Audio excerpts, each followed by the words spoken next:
Guys, conjunctions के बिना आप लेंदी सेंटेंसेस बना ही नहीं सकते। अगर आपको दो सेंटेंसेस को कंबाइन करना है, दो क्लॉजेस को ऐड करना है, तो आपको नीड होती है कंजंक्शंस की। So in today's class we are going to learn about 4 important conjunctions.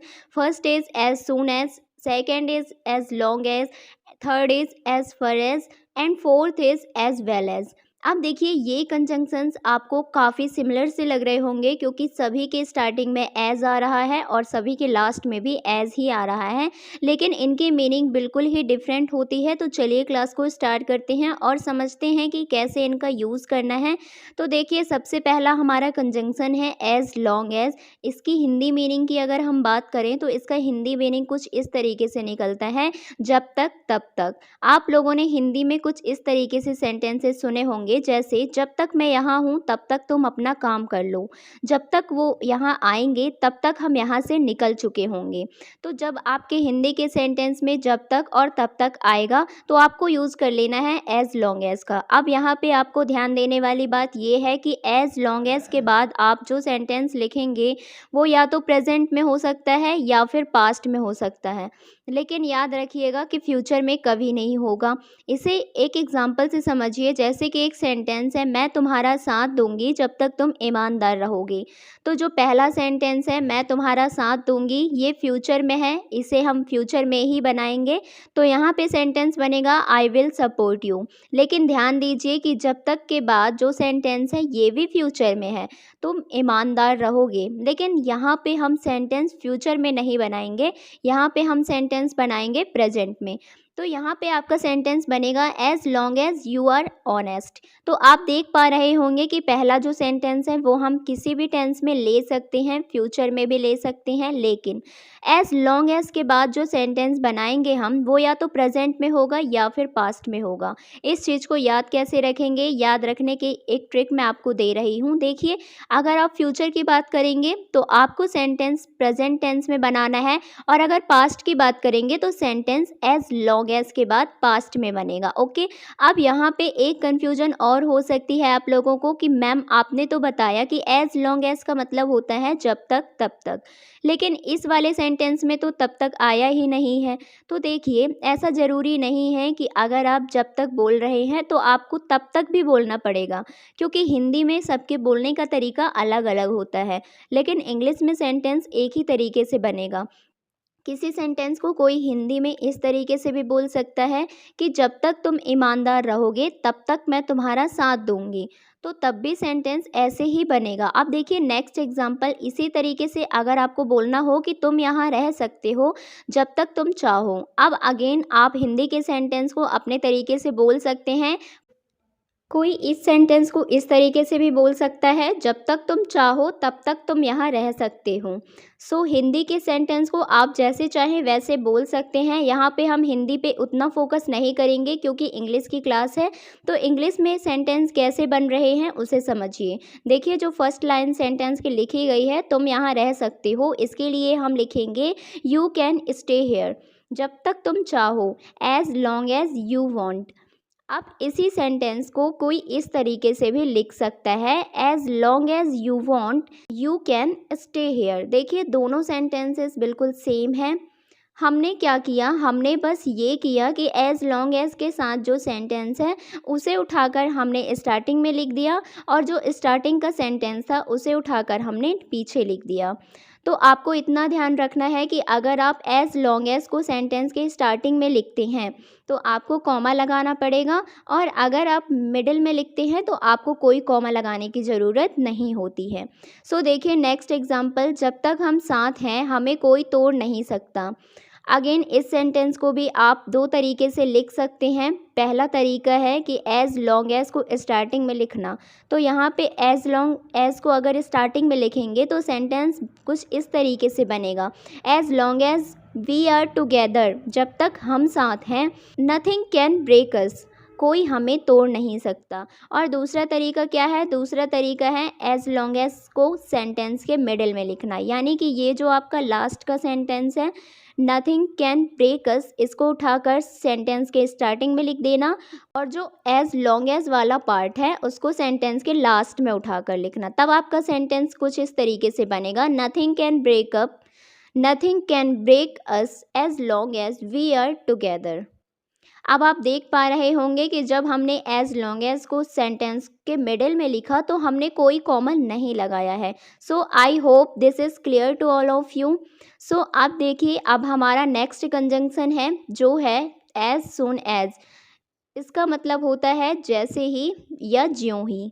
देखिए, जब आप इस तरीके के सेंटेंसेस बोलते हैं जिनमें आप ये बोलना चाहते हैं कि जैसे ही एक काम ख़त्म हुआ उसके जस्ट तुरंत बाद कोई दूसरा एक्शन हो गया, मतलब कोई एक एक्शन कंप्लीट हुआ और उसके जस्ट तुरंत बाद ही दूसरा एक्शन हो गया, जिसे आप हिंदी में बोलते हैं जैसे ही या ज्यों ही, और इंग्लिश में इसे हम बोलते हैं एज सून एज। अब देखिए, यहाँ पे भी सेम रूल अप्लाई होगा जो हम लोगों ने देखा एज लॉन्ग एज में।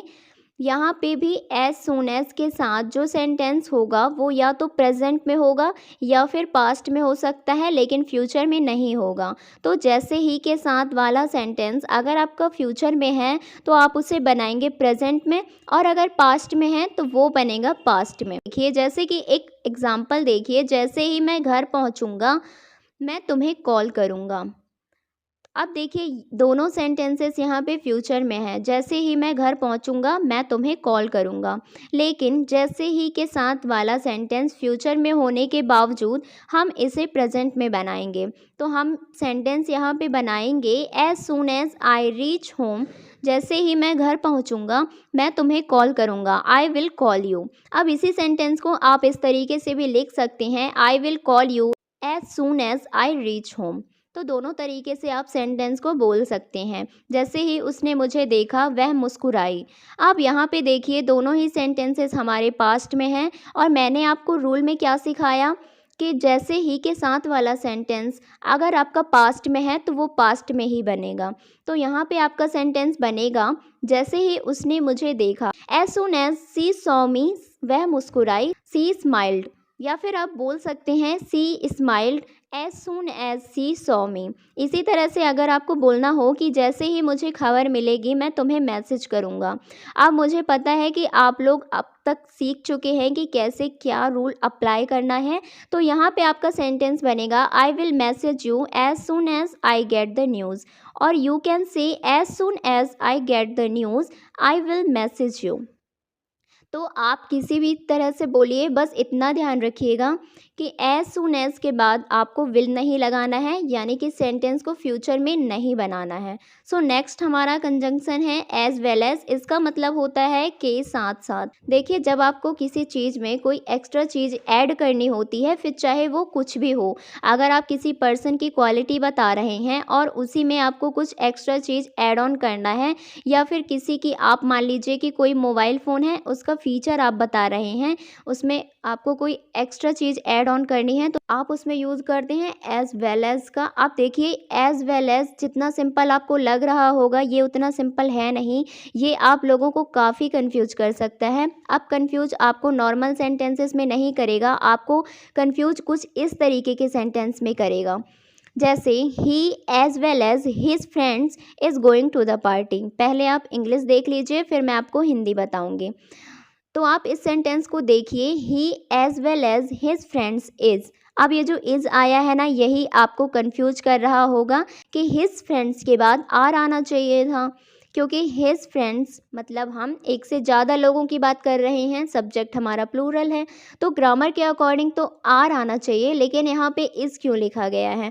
तो यहाँ पे आपको यही चीज़ समझनी है कि अगर एज वेल एज दो सब्जेक्ट के बीच में आता है तो इसके बाद जो भी मेन वर्ब आएगी या जो भी हेल्पिंग वर्ब आएगी वो हम पहले सब्जेक्ट के अकॉर्डिंग यूज़ करते हैं, ना कि दूसरे सब्जेक्ट के अकॉर्डिंग हमें लगाना है। जैसे कि आप समझिए कि जो पहला सब्जेक्ट है वो क्या है यहाँ पे ही, और दूसरा सब्जेक्ट क्या है हिज फ्रेंड्स। तो यहाँ पे जो इज़ लिखा गया है ना वो हिज फ्रेंड्स के लिए नहीं लिखा गया है। यहाँ पे जो इज़ आया है वो ही के लिए आया है। आपको पता है ना कि ही सिंगुलर सब्जेक्ट है और ही के साथ हम यूज़ करते हैं इज़ का। तो जो इज़ आया है वो ही के लिए आया है। अब इसी सेंटेंस में अगर आप सब्जेक्ट्स को अगर स्वैप कर दें, यानी कि जो पहला सब्जेक्ट है उसे आप सेकंड सब्जेक्ट बना दें और जो सेकंड सब्जेक्ट है आप उसे पहला सब्जेक्ट बना दें, तो यहाँ पे आपका सेंटेंस आप देखेंगे कि कुछ इस तरीके से बनेगा, his friends as well as he are going to the party. अब आप लोग समझ गए होंगे कि आर किस लिए आया है। आर आया है हिज फ्रेंड्स के लिए, क्योंकि अब इस सेंटेंस में हिज फ्रेंड्स हमारा फर्स्ट सब्जेक्ट बन गया। तो रूल क्या बोलता है? रूल ये बोलता है कि एज वेल एज अगर दो सब्जेक्ट्स के बीच में आता है तो जो मेन वर्ब या हेल्पिंग वर्ब हम लगाएंगे वो हम लगाएंगे पहले सब्जेक्ट के अकॉर्डिंग। ठीक है, तो यहाँ पे देखिए जो हिंदी मीनिंग निकलेगा वो कुछ इस तरीके से निकलेगा कि वो और उसके दोस्त पार्टी में जा रहे हैं। इसका मतलब है कि सिर्फ वही नहीं, उसके साथ ही साथ उसके दोस्त भी जा रहे हैं। और सेकेंड सेंटेंस की मीनिंग निकलेगी उसके दोस्त और वो पार्टी में जा रहे हैं। इसी तरह से अगर आपको बोलना हो कि वह हिंदी के साथ साथ अंग्रेजी भी बोलती है तो आपका सेंटेंस बनेगा she speaks Hindi as well as English. देखिए एज वेल एज के बाद आपको वो चीज़ लिखनी है जो एक्स्ट्रा चीज़ आप ऐड ऑन करना चाहते हैं। जैसे कि यहाँ पे हिंदी तो मेन चीज़ है ना जो आप बोल रहे हैं कि वो हिंदी तो बोलती ही है, लेकिन वो हिंदी के साथ ही साथ इंग्लिश भी बोलती है। तो इंग्लिश क्या हो गया? इंग्लिश हो गया एक एक्स्ट्रा चीज़ जो आप ऐड ऑन करना चाहते हैं। तो एज वेल एज के बाद हम इंग्लिश लिखेंगे। इसी तरह से मैंने मोबाइल के साथ साथ लैपटॉप भी ख़रीदा। तो मैंने मोबाइल तो ख़रीदा ही, तो वो तो हो गई मेन चीज़। मैंने एक्स्ट्रा चीज़ क्या ख़रीदी? लैपटॉप। तो यहाँ पे हम एज वेल एज के बाद लिखेंगे लैपटॉप। तो आपका सेंटेंस कुछ इस तरीके से बनेगा, I bought a mobile as well as a laptop. इसी तरह से अगर आपको किसी पर्सन की क्वालिटी बतानी हो, जैसे कि फॉर एग्ज़ाम्पल वह होशियार है और साथ ही साथ मेहनती भी है, तो आप बोलेंगे ही इज़ इंटेलिजेंट, वह होशियार है और साथ ही साथ वो मेहनती भी है, as well as hard working. तो कंप्लीट सेंटेंस होगा he is intelligent as well as hard working.